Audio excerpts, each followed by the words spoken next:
કરો તો ગમે તે જગ્યાએ એક આયોજન થાય અને આવું આયોજન દરેક ગામમાં થયું છે, બરાબર. એવું આયોજન આપણા ગામમાં કોઈ થયું નથી.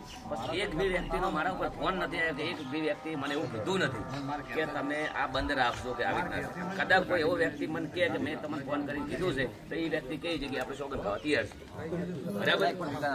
અથવા લોકોને જે આગેવાનો હતા એમને આ રાત દાડો ફોન કરીને અમુક બે ત્રણ જે એમની પર્સનલ દુશ્મની મારાથી કાઢવા માટે એમનો પર્સનલ અત્યારે છોકરા પ્રગતિ ના કરે, કદાચ એમને ખટાતું બી ના હોય કે ચાલો અમારા પ્રતિષ્ઠા હતી તો અમારા ઘરનો 1,75,000 ફાળો હતો, મારા કન હતું મેં આલ્યું. ગાડી છે મારા કન હારી, તમે ચોક ઉભા હોય હું લેતા આવું. કદાચ તમારા કન ગાડી હારી ગાડી હોય તો કદાચ મારે ડિલિવરી હોય દવાખાનું થવું ના પહેલાં તમે લઈને આવો. કદાચ આ લોકોને ખટણું થાય 2, 3, 4 જણા ગોમના છે, 1, 2 બાજુના ગોમના છે. આ લોકોને એક મારા ઉપર ષડયંત્ર રચ્યું છે. કદાચ આ લોકો સાચા હોય તો મને બોલાવો મને પૂછો. આ લોકોને મને કોઈ પૂછવું નથી. એટલે મારા ગોમનું કેવું એટલું છે કે ગોમ રાજા છે અને કદાચ ગોમે આવીને મને કીધું હોત ને કે તારા છોકરા માફી માંગવી પડે તો આપણે ગોમ આગળ માજી લો.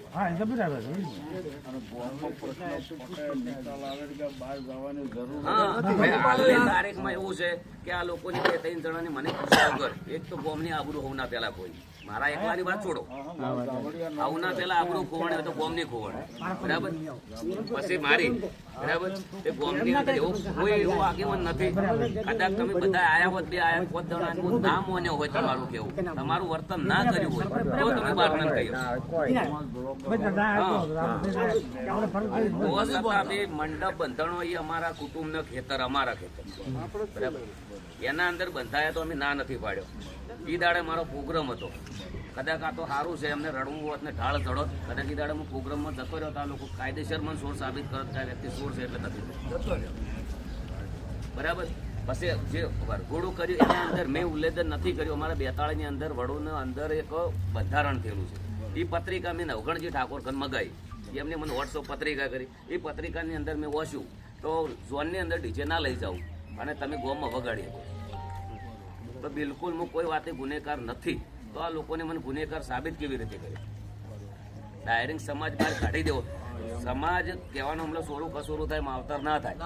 સમાજ એક જેવી વસ્તુ હોવી જોઈએ, છોકરાને, પરિવાર, કુટુંબને, દરેક વ્યક્તિને હાથે લઈને હેડે, એને સમાજ કહેવાય, બરાબર.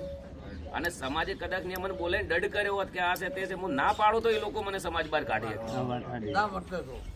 એક વસ્તુ કોઈ પણ ભૂલ છે એમાં કોઈ પણ માફી માંગે કે આનું વર્તન કરવાથી એને છોડી દેવું એવું ગાય કે મારી દે કે ભાઈ જે આ વસ્તુ તમે કરી હવેથી આ વસ્તુ આપણે કરતા નહીં અને બરાબર એનું પાલન કરવું.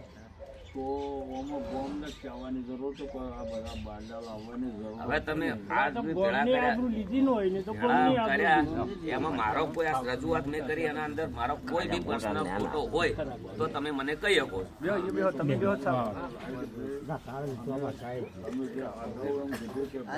હવે જે વ્યક્તિ એક બીજું ષડયંત્ર રચ્યું છે કે મારા વતીની વ્યક્તિ માફી માંગી. 15 વર્ષથી એ વ્યક્તિ મેં કદી મારા ઘેર ચા નથી પાડી, અમે કદી બોલતા નથી. કદાચ માફી માગે તો ફતુવા માગે, કદાચ મને પૂછીને માગે, મારા ઘરના માગે, બરાબર. તો એ વ્યક્તિને મને પૂછ્યા વગર માફી માંગવાની આવે છે. જો એક ષડયંત્ર છે મને નેચો દેખાડવાની, ગોમના છોકરાને પાડવાની એક ટાર્ગેટ કર્યું છે આ લોકોને. એક ગોમ પાડોશી ગોમનો એક વ્યક્તિ છે એમના સડાવાથી આ લોકોને આવ્યું કર્યું. એવું બોલ્યા છે કે આપણે હરી પાડવું એટલે આ ગોમ ખાધું ગોમને તમારે મીડિયામાં બોલવું હોય, આ ભલે સમાજ એ સમાજે આપણા આખા ગોમની આબરૂ લીધી. પહેલું તો સમાજને ગોમને પૂછવું તો આ હોય ને કર્યું તો ગોમને પૂછવું તો ગોમ ન્યા લાવે ને. હવના પેલા ગોમ, હવના પેલા ઘર, પછી આપણા ભાઈ, પછી આપણો પાડોશી, પછી આપણું ગોમ ને પછી આપણું બાર સમાજ. હવના પેલા ગોમ રાજા છે. કોઈ બી જે કરે ને ગોમ કરે હવના પેલા. આ લોકોને આયોજન પેલા ગોમમાં કોઈ મીટિંગ કર્યા વગર, મને કીધા વગર આ લોકોને આયોજન કેવી રીતે કર્યું? હવે મહારાજ તમે વેલભાઈ અમે તમને ગોમને જણાવ્યું. હવે તમને